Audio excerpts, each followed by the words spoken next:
Hi, how are you?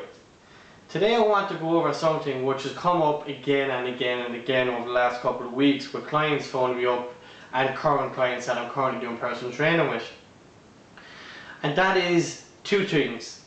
One, people who are exercising for a number of years, keeping trim, but their exercising program, which has kept them fit and trim for the last number of years, is not working anymore.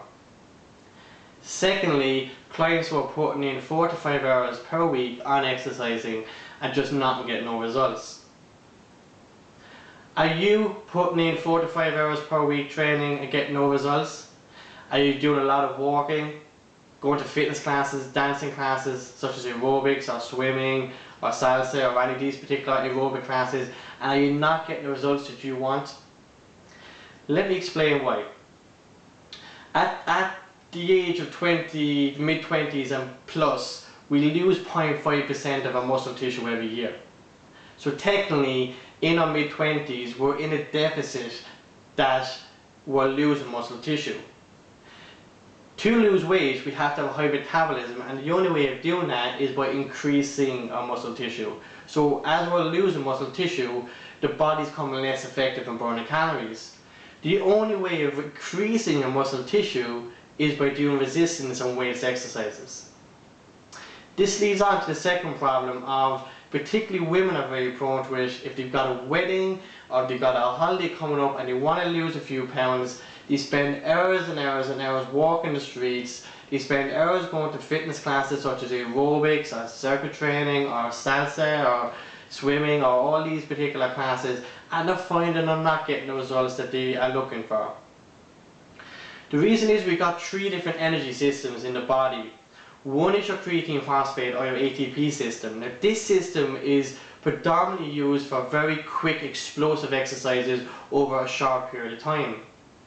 Your next system is your glycolysis system, and this is for a couple of minutes, and the exercise up to a couple of minutes. And the third system is your oxidative system or your aerobic system, which lasts for a longer period of time for exercising at low intensity over a longer duration. Now when we do a lot of aerobic exercises, we use the oxidative system a lot more than any of the other systems. This has caused major problems because we go into other systems like the glycolysis system, okay, and because we're burning glycogen, we end up causing atrophy. Atrophy is another name for muscle deterioration. This brings me back to the point that I made previously of, if we're going to burn muscle tissue in the body, we're going to make our bodies less effective in burning calories, so in fact we're going to increase the body fat and we're going to get fatter. As I explained in the previous clip before, muscle comes in per litre at 1.08, where fat comes in at 0.9, so muscle is 18% denser than fat. Also, the presence of estrogen in the thigh muscles trains the receptors. Because you're doing low intensity exercises for a long period of time, it trains the body to put down layers and layers and layers of body fat to allow you to achieve your goal of doing long periods of aerobic exercise over a long period of time. Now this is not good because we're not going to get the results that you want and you want to see. To do so, you've got to do three things. You've got to get a balanced program, and a balanced program consists of resistance and weight training exercises, aerobic exercise, and good nutrition.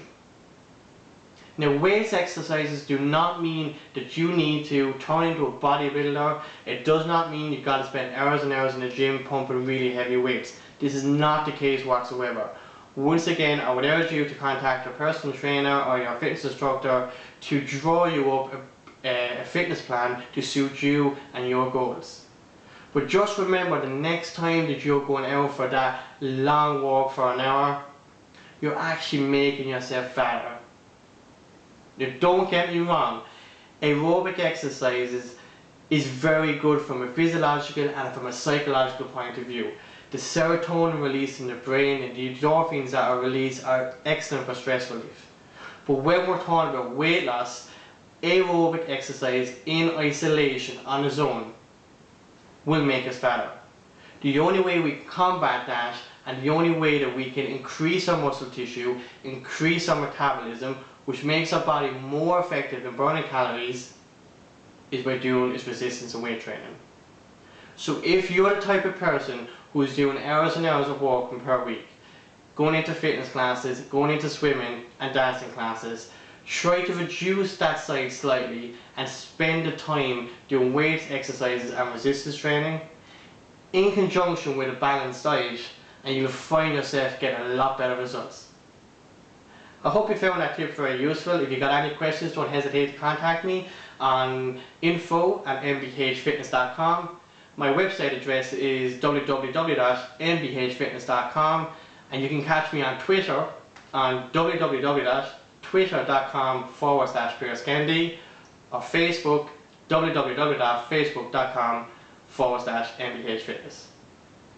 Remember, every journey starts with a single step. Let's take the step in the right direction, do the proper training, and get great results. All the best and have a great day. Bye bye.